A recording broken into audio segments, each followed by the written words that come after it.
December 1944. The Fallschirmjäger, Germany's legendary paratroopers who had conquered Crete and held Monte Cassino against impossible odds, stood in frozen positions across Luxembourg. Their commander assured headquarters their line was unbreakable.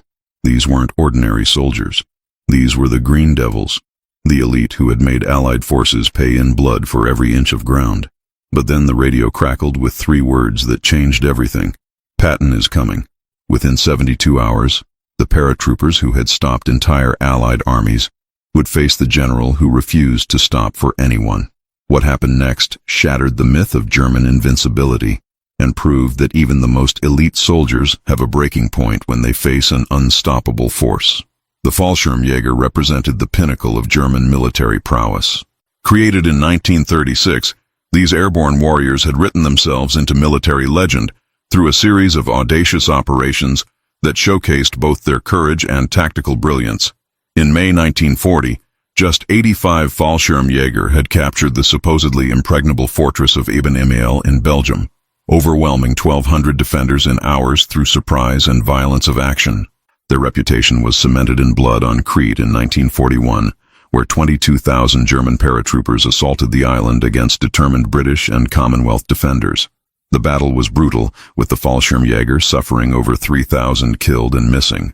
But they achieved what many thought impossible, seizing the island through pure aggression and refusing to accept defeat despite catastrophic casualties.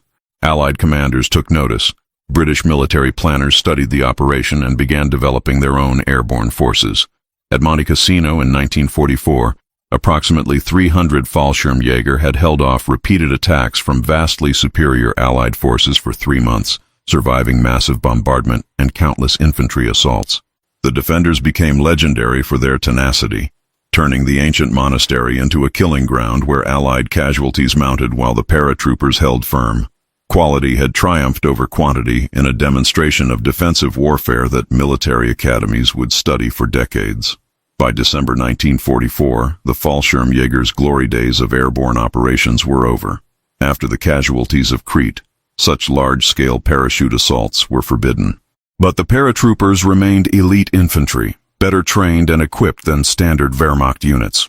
They retained their distinctive equipment, including the FG-42 automatic rifle, specially designed for airborne troops, and their aggressive tactical doctrine that emphasized offensive action even in defensive positions. The 5th Fallschirmjäger Division, deployed to face Patton's Third Army in Luxembourg, was a reconstituted unit, not the battle-hardened veterans of earlier campaigns. Many soldiers were former Luftwaffe ground crew and technicians, hastily trained as infantry. But the division still contained a core of experienced NCOs and officers who had survived the fighting in France, men who understood what made the Fallschirmjäger special. The 15th Fallschirmjäger Regiment, in particular, maintained proper organization with seasoned leadership and adequate equipment. Division Commander Oberst Ludwig Heilmann was a veteran paratrooper who understood both his unit's capabilities and its limitations. His division lacked adequate artillery, had limited anti-tank weapons, and many soldiers had minimal combat experience. The 11th Assault Gun Brigade provided some armored support with 20 Stu G3 assault guns, but this was insufficient against the tank-heavy American forces they would face. Heilmann knew that facing Patton's armor with mostly infantry would be challenging, but the Fallschirmjäger reputation suggested they could hold defensive positions through superior training and fighting spirit.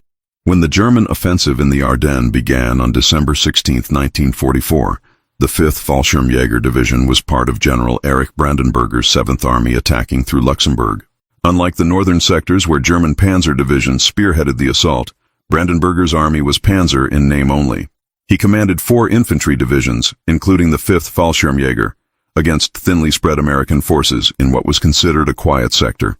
The initial German assault achieved tactical surprise. American units in Luxembourg, primarily elements of the 28th Infantry Division under Major General Norman Dutch Coda, found themselves facing a coordinated attack across multiple sectors. The Fallschirmjäger, despite their inexperience, fought with the aggression their training emphasized. They crossed the Our River and pushed toward the towns of Diekirch and Edelbruck, forcing American units to fight delaying actions while withdrawing to more defensible positions. The 109th Infantry Regiment of the 28th Division absorbed the main impact of the Fallschirmjäger assault. For 3 days, these American infantrymen fought a desperate defensive battle, trading space for time while inflicting casualties on the advancing Germans. The fighting was intense and personal, with small unit actions in villages and woods where neither side gave ground easily. By December 19th, the 109th had been reduced to a shadow of its former strength, having lost approximately 500 men killed, wounded, or missing. But the 109th had accomplished its mission. The stiff resistance delayed the German advance by critical days, preventing the Fallschirmjäger from achieving their operational objectives on schedule. Towns that should have fallen in hours required days of fighting to secure. Supply routes that should have been open remained contested. The momentum that might have carried the German offensive forward had been bled away in house-to-house fighting against American soldiers who refused to break. Heilmann's Fallschirmjäger had demonstrated they could fight, but they had also revealed the fundamental weakness of Brandenburger's offensive. Without armored support, infantry attacks against determined defenders consumed time and casualties. The assault guns that were supposed to provide mobile firepower were committed piecemeal, responding to immediate crises rather than concentrating for decisive strikes. By December 22nd, the German advance in the Luxembourg sector had ground to a halt, not from a single dramatic defeat but from cumulative attrition. Meanwhile, 140 miles to the south, General George S. Patton was putting into motion one of the most remarkable maneuvers of the war. He had anticipated the German offensive and prepared contingency plans for a rapid turn northward. When Eisenhower summoned his commanders to discuss the crisis, Patton shocked the room by announcing he could attack with 2 divisions within 48 hours. His staff had already prepared detailed plans for a 90-degree pivot of the entire Third Army, and Patton was ready to execute immediately. On December 22nd, units of Patton's Third Army began their counterattack into the southern shoulder of the German penetration. The lead element was the 4th Armored Division, Patton's favorite formation, a veteran unit that had fought continuously since Normandy. Their immediate objective was Bastogne, where the 101st Airborne Division was surrounded and under siege. But to reach Bastogne, they would have to smash through the German forces holding the approaches, including Heilmann's 5th Fallschirmjäger Division. The contrast between the two forces was stark. Patton's tankers were exhausted from months of continuous combat, their equipment worn from hard use. But they were supremely confident, veterans who had broken through every German defensive line they had encountered. They had trained extensively in combined arms tactics, coordinating tanks, infantry, artillery, and air support into a devastating combined force. And they were led by aggressive commanders like Lieutenant Colonel Creighton Abrams, whose 37th Tank Battalion spearheaded advances with a ferocity that earned German respect. The Fallschirmjäger, positioned in defensive lines across the path of Patton's advance, prepared to demonstrate the defensive prowess that had made them legendary. They established strong points in villages and woods, positioned their limited anti-tank weapons to cover likely approach routes, and prepared to exact a heavy price for every kilometer of advance. Their training emphasized aggressive counterattacks to disrupt enemy momentum, and their officers were confident that American armor could be stopped through skill and determination. The first major engagement came near Chaumont on December 22nd, when elements of the 4th Armored Division's reconnaissance force encountered Fallschirmjäger positions. The Germans opened fire with machine guns and Panzerfaust anti-tank rockets from woods lining both sides of the road, catching the American column in a deadly crossfire. Several vehicles were destroyed in the initial volley, and the advance ground to a halt as American troops scrambled for cover and organized a response. But this wasn't Monte Cassino, where German defenders could hold prepared positions against repeated frontal assaults. Patton's doctrine emphasized speed and maneuver over direct confrontation. When the lead elements encountered resistance, they didn't batter themselves against the German positions. Instead, they called in artillery fire to suppress the defenders, while other units found alternative routes. American fighter bombers, now able to fly as weather conditions improved, struck German positions with bombs and rockets. The Fallschirmjäger found themselves fighting not just against tanks they could see, but against artillery they couldn't target and aircraft they couldn't shoot down. The intensity of American firepower shocked even veteran Fallschirmjäger officers. The coordination between ground forces and supporting arms was seamless, with artillery responding to calls for fire within minutes, and airstrikes arriving within the hour. German positions that should have held for days were overwhelmed in hours. Fallschirmjäger soldiers who had been told they were elite infantry discovered that elite status meant little when facing an enemy with overwhelming material superiority and the tactical skill to employ it effectively. By December 23rd, Patton's advance had punched through the initial German defensive lines and was driving toward Bastogne.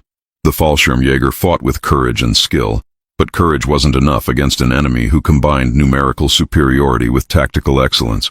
German strong points were bypassed or reduced through combined arms assault. The unbreakable defensive line that Heilmann had promised his superiors was breaking, not through collapse but through systematic destruction.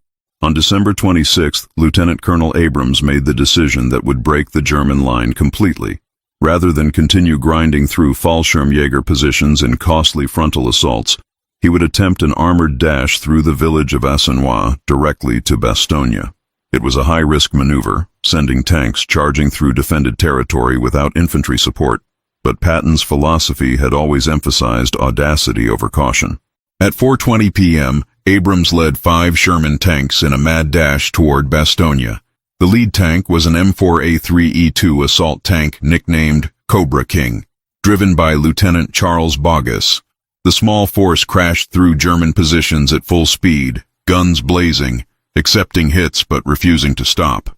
Fallschirmjäger soldiers in Assenois opened fire with everything they had, Panzerfausts, machine guns, even rifles, desperately trying to stop the American breakthrough. The fighting in Assenois was brutal and close range. American tanks fired point-blank into buildings where German soldiers had taken cover. Infantry following the tanks engaged in house-to-house combat with Fallschirmjäger defenders who refused to surrender. But the momentum of the American assault was unstoppable. Within minutes, the village was cleared and Abrams' column was racing toward the surrounded paratroopers in Bastogne. When Cobra King reached the perimeter of Bastogne at approximately 4:45 p.m., the siege was broken. The psychological impact on both sides was immediate. For the defenders of Bastogne, the arrival of Patton's tanks meant survival. For the German forces surrounding the town, it meant the offensive had failed. The Fallschirmjäger and other German units that had fought to isolate Bastogne now found themselves facing American armor attacking from 2 directions. The breakthrough to Bastogne didn't end the battle, but it marked the turning point. Patton's Third Army continued to widen the corridor, bringing in reinforcements and supplies while systematically reducing German positions around the town. The Fallschirmjäger divisions that had started the offensive with confidence now faced the grim reality of defending against an enemy who held every advantage. For the soldiers of the 5th Fallschirmjäger Division, the experience of facing Patton's counteroffensive was fundamentally different from previous defensive battles. At Monte Cassino, they had held prepared positions against attacks they could see coming. In the Ardennes, they faced an enemy whose attacks came from unexpected directions, supported by overwhelming firepower, executed with a speed that gave defenders no time to adjust. The Green Devils, who had stopped Allied advances through tactical excellence, found themselves outmatched not by courage or skill, but by an operational approach they couldn't counter. German casualties mounted steadily through late December and early January. Fallschirmjäger units that had started the offensive at or near full strength were reduced to fragments. Officers who had led companies found themselves commanding platoons. The assault guns that were supposed to provide armored support were destroyed or abandoned for lack of fuel. The ammunition that should have sustained defensive battles was expended in desperate rearguard actions. By the time the Battle of the Bulge officially ended in late January 1945, the 5th Fallschirmjäger Division had ceased to exist as an effective fighting force. The Battle of the Bulge marked the end of the Fallschirmjäger mystique. The paratroopers, who had built a reputation for invincibility through victories at Eben Emael, Crete, and Monte Cassino, had encountered an enemy they couldn't defeat through skill or determination alone. Patton's Third Army had demonstrated that modern warfare required more than elite soldiers. It required the ability to concentrate overwhelming force at decisive points and the logistical capacity to sustain high-tempo operations. The German paratroopers' experience in the Ardennes revealed the fundamental flaw in German military thinking by late 1944. Training, tactical proficiency, and fighting spirit mattered, but they couldn't compensate for material disadvantage when facing an enemy who was also tactically proficient. The Americans who broke through to Bastogne weren't inexperienced conscripts stumbling forward through sheer numbers. They were veterans who had fought across France, who understood combined arms warfare and who were led by commanders as aggressive and skilled as any in the German army. For Oberst Heilmann and the surviving officers of the 5th Fallschirmjäger Division, the Ardennes battle had been an education in the realities of total war. They had fought well by any reasonable standard, inflicting casualties on attacking American forces and holding positions longer than conventional infantry units might have managed. But fighting well wasn't enough when the enemy could call in artillery strikes within minutes, could summon fighter bombers to destroy strong points, and could replace losses faster than you could inflict them. The post-war assessments of the Battle of the Bulge would note that Patton's relief of Bastogne represented one of the most impressive operational maneuvers of the war, turning an entire army 90 degrees in winter conditions, attacking through difficult terrain against determined defenders, and achieving breakthrough in days rather than weeks demonstrated mastery of mobile warfare that few commanders in history have matched. That this maneuver crushed elite German paratrooper divisions in the process simply emphasized how completely American forces had closed the tactical gap that had once given Germany such advantage. The Fallschirmjäger who survived the Ardennes would continue fighting until Germany's surrender in May 1945. Additional paratrooper divisions were raised in the war's final months, though these units had little in common with the elite forces that had conquered Crete. Many served as conventional infantry in the defense of Germany, fighting with the same desperation as every other Wehrmacht unit as the Reich collapsed around them. The last Fallschirmjäger division raised during the war was destroyed in the Battle of Berlin in April 1945. In the decades after the war, military historians would study both the Fallschirmjägers' triumphs and their defeat in the Ardennes. The lessons were clear. Elite status could be earned through successful operations, but it could also be lost when facing opponents who combined superior resources with equal or superior skill. Patton's crushing of the unbreakable Fallschirmjäger line at the Battle of the Bulge demonstrated that modern warfare had evolved beyond the point where small numbers of elite soldiers could dominate the battlefield. The age of the Fallschirmjäger had passed, overcome by an enemy who understood that true military excellence required not just individual courage and tactical skill, but also the ability to orchestrate massive combined arms operations, sustained by industrial might that Germany could no longer match.